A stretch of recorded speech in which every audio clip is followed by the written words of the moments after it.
নমস্কার। আশা করি আপনারা সবাই খুব ভালো আছেন। কুকিং অ্যান্ড মাই ভিলেজ চ্যানেলে একটি নতুন পর্বে আপনাদের সবাইকে স্বাগত জানাই। আজকে আবারও নতুন রান্নার ভিডিও নিয়ে আপনাদের সামনে চলে এসেছি। আপনারা ভিডিওটি অবশ্যই শেষ পর্যন্ত দেখতে থাকুন। আশা করি ভালো লাগবে। আর ভিডিওটি যদি আপনাদের ভালো লেগে থাকে, সাবস্ক্রাইব করে পাশে থাকার অনুরোধ রইল। আজকে রান্নার জন্য নিয়েছি পুঁটি মাছ। আপনারা দেখতেই পাচ্ছেন পুঁটি মাছগুলোকে কেটে কুটে ধুয়ে ভালো করে পরিষ্কার করে নিয়েছি। আজকে কচু আর মূলো দিয়ে পুঁটি মাছ রান্না করব। তাই রান্নার জন্য কেটে নিয়েছি মূলো আর কচু। মূলো আর কচুগুলোকে এইভাবে ছোট ছোট করে কেটে নিয়েছি আর পরিষ্কার জল দিয়ে ভালো করে ধুয়ে নিয়েছি। আর এই মূলো আর কচু দিয়ে পাকা তেঁতুল দিয়ে পুঁটি মাছ রান্না করলে খেতে দারুণ লাগে। আপনারা ভিডিওটি অবশ্যই শেষ পর্যন্ত দেখতে থাকুন। এবার মাছের মধ্যে দিয়ে দিচ্ছি পরিমাণ মতো লবণ আর দিয়ে দিচ্ছি পরিমাণ মতো হলুদ গুঁড়ো। এবার হাত দিয়ে ভালো করে সব মাছে লবণ হলুদ মাখিয়ে নিচ্ছি। এই ছোট পুঁটি মাছ অনেকে খেতে পছন্দ করেন না, তবে এই ছোট পুঁটি মাছেই প্রচুর পরিমাণে ক্যালসিয়াম থাকে, যা আমাদের হাড় ও দাঁতের জন্য প্রচণ্ড উপকারী। কথা বলতে বলতে মাছে লবণ হলুদ মাখানো হয়ে গেছে। এবার একটা বাটিতে আমি কিছুটা পাকা তেঁতুল নিয়েছি। এবার তেঁতুলটা অল্প জল দিয়ে ভিজিয়ে রেখে দেব আর হাত দিয়ে হালকা ডলে ডলে দিচ্ছি, তাহলে তেঁতুলের মাড়টা ভালোভাবে বার করা যাবে। এবার কড়াই বসিয়ে দিয়েছি। প্রথমে আমি মাছগুলো ভেজে নেব।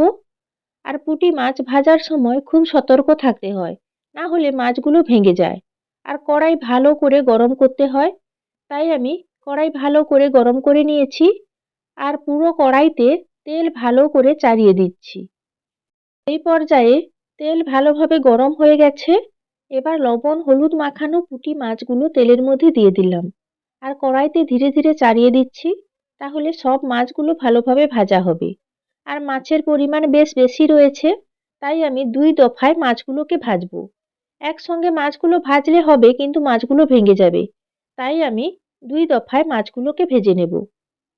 উচ্চ প্রোটিন ও কম ক্যালোরির জন্য এই পুঁটি মাছ আমাদের ওজন নিয়ন্ত্রণে সহায়তা করে, তাই ছোট মাছ খাওয়া আমাদের সবার জন্য খুবই উপকার। মাছের একদিক মোটামুটি লাল করে ভেজে নিয়েছি। এবার ধীরে ধীরে সব মাছগুলোকে উল্টে দিচ্ছি আর এইভাবে উল্টে পাল্টে পুঁটি মাছগুলোকে ভালো করে ভেজে নেব।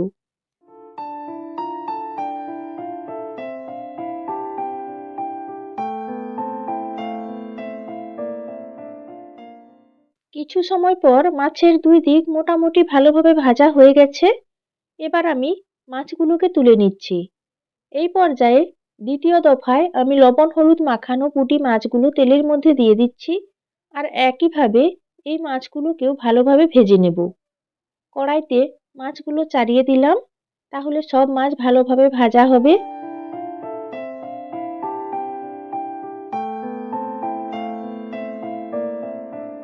কিছু সময় পর দ্বিতীয় দফায় পুঁটি মাছগুলো ভাজা হয়ে গেছে। বাটিতে তুলে নিচ্ছি আর আমার সব মাছগুলো ভালোভাবে ভাজা হয়ে গেছে।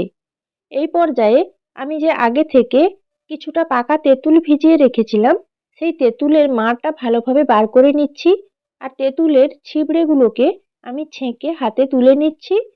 আর এই তেঁতুলের মাড়টা আমি পুঁটি মাছের রান্নাতে ব্যবহার করব। দেখতেই পাচ্ছেন খুব সুন্দর একটা তেঁতুলের মাড় বার হয়েছে। সবার ঠান্ডা লেগে আছে বাড়িতে, তাই এই তেঁতুলের মাড় দিয়ে পুঁটি মাছ রান্না করলে সবার মুখের স্বাদ ফিরে আসবে। কড়াইতে দিয়ে দিচ্ছি টক রান্নার জন্য পরিমাণ মতো সর্ষের তেল। আর তেল ভালো করে গরম হয়ে গেলে কয়েকটা শুকনো লঙ্কা আমি ফোড়ন দিয়ে দিলাম। আর এই পাকা তেঁতুলের টকে কাঁচা লঙ্কা দেওয়া যায় না, শুকনো লঙ্কা দিলেই স্বাদ ভালো হয়। দিয়ে দিচ্ছি 5 ফোড়ন। কয়েক সেকেন্ডের জন্য নাড়াচাড়া করে ফোড়ন আমি ভালো করে ভেজে নিচ্ছি। আর ফোড়ন ভাজা হলে একটা সুন্দর গন্ধ বার হয়, তখন বুঝতে হবে যে ফোড়ন ভালোভাবে ভাজা হয়ে গেছে। এই পর্যায়ে আমি কেটে রাখা কচু আর মূলো দিয়ে দিলাম। এবার সবজির মধ্যে দিয়ে দিচ্ছি পরিমাণ মতো লবণ আর হলুদ গুঁড়ো। আর পাকা তেঁতুল যে রাখা ছিল তার মধ্যে অল্প একটু লবণ দেওয়া আছে, তাই আমি পরিমাণ মতো লবণ দিয়ে দিলাম। আর নাড়াচাড়া করে লবণ আর হলুদ গুঁড়ো কচু আর মূলোর সঙ্গে ভালোভাবে মিশিয়ে নিচ্ছি। আর এইভাবে সবজিগুলোকে একটু ভালো করে কষিয়ে নিচ্ছি। হালকা ভাজা ভাজা ভাব চলে এলে তারপর আমি তেঁতুলের মাঠটা ব্যবহার করব। এইভাবে বেশ কিছু সময় নাড়াচাড়া করে কষানোর পর সবজিগুলো মোটামুটি কালার চেঞ্জ হয়ে গেছে আর হালকা ভাজা ভাজা হয়ে এসেছে। আর কচুর যে হড়হড়ে ভাব থাকে বা মূলোর কাঁচা গন্ধ থাকে সেইগুলো সব চলে গেছে আর সবজিগুলো হালকা ভাজা হয়ে গেছে। এই পর্যায়ে আমি আগে থেকে বার করে রাখা তেঁতুলের মাঠটা দিয়ে দিলাম। একে শীতকাল আর এই পাকা তেঁতুলের টক নামানোর পর বেশ বসে যায়, তাই পরিমাণ মতো আর একটু জল দিয়ে দিয়েছি। এবার ভালো করে সবজিগুলোকে নাড়াচাড়া করে দিলাম। দেখতেই পাচ্ছেন খুব সুন্দর কালার হয়েছে আর টক ভালোভাবে ফুটতে শুরু করেছে। এই পর্যায়ে আমি সবজি সেদ্ধ করার জন্য 5 মিনিট ঢাকা লাগিয়ে হালকা আঁচে বসিয়ে রাখবো। 5 মিনিট পর ঢাকনা খুলে নিলাম আর টক খুব সুন্দর ফুটছে আর সবজিগুলোও প্রায় সেদ্ধ হয়ে এসেছে। এই পর্যায়ে ভেজে রাখা পুঁটি মাছ আমি টকের মধ্যে দিয়ে দিলাম আর হালকা হাতে নাড়াচাড়া করে মাছগুলোকে টকের মধ্যে ভালোভাবে ডুবিয়ে দিচ্ছি। আর এই পাকা তেঁতুলের টক হালকা মিষ্টি লাগলে খেতে ভালো লাগে, তবে আমি চিনিটা শেষের দিকে ব্যবহার করব। এখন মাছ দিয়ে আবারও 5 মিনিট ঢাকা লাগিয়ে দেব। আবারও 5 মিনিট হয়ে গেছে, ঢাকনা খুলে নিলাম আর পুঁটি মাছগুলো দেওয়ার পর 5 মিনিট আবারও টক ভালো করে ফুটিয়ে নিয়েছি। সবজিগুলো খুব ভালোভাবে সেদ্ধ হয়ে গেছে আর আমাদের বাড়ির বাগানের কচু খুব তাড়াতাড়ি সেদ্ধ হয়ে যায় আর এতটুকুও গলা ধরে না, কচুগুলো খেতে খুব ভালো। তৈরি হয়ে গেছে পাকা তেঁতুলের টক। আর এই টক হালকা মিষ্টি লাগলে খেতে ভালো লাগে, তাই পরিমাণ মতো কিছুটা চিনি দিয়ে দিলাম। চিনি দেওয়ার পর হালকা হাতে নাড়াচাড়া করে চিনি মিশিয়ে নিচ্ছি। আর এই চিনি দিলে পাকা তেঁতুলের টক টক ভাব থাকবে, আবার হালকা মিষ্টি ভাব লাগবে, তাহলে এই টক খেতে বেশি ভালো লাগবে।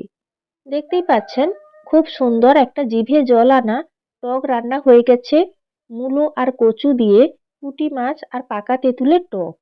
আপনারাও বাড়িতে এইভাবে মুখে স্বাদ আনার জন্য টক রান্না করতে পারেন। আর এই সময় ঠান্ডার সময় সবার তো ঠান্ডা লেগে আছে, আপনারাও এইভাবে বাড়িতে টক রান্না করুন। বাটিতে ঢেলে নিয়েছি, টক রান্না হয়ে গেছে আর দেখেই তো আমার জিভে জল চলে আসছে।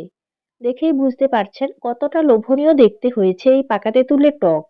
আর শীতের সবজি মূলো দিয়েছি আর শীতের সময় এই মূলো খেতে বেশ ভালো লাগে। আশা করি মূলো আর কচু দিয়ে পুঁটি মাছের টক রান্নার ভিডিওটি আপনাদের ভালো লেগেছে। আর ভিডিওটি যদি আপনাদের ভালো লেগে থাকে তাহলে লাইক, শেয়ার ও কমেন্ট করে পাশে থাকার অনুরোধ রইল। আর অবশ্যই সাবস্ক্রাইব করতেও ভুলবেন না যেন।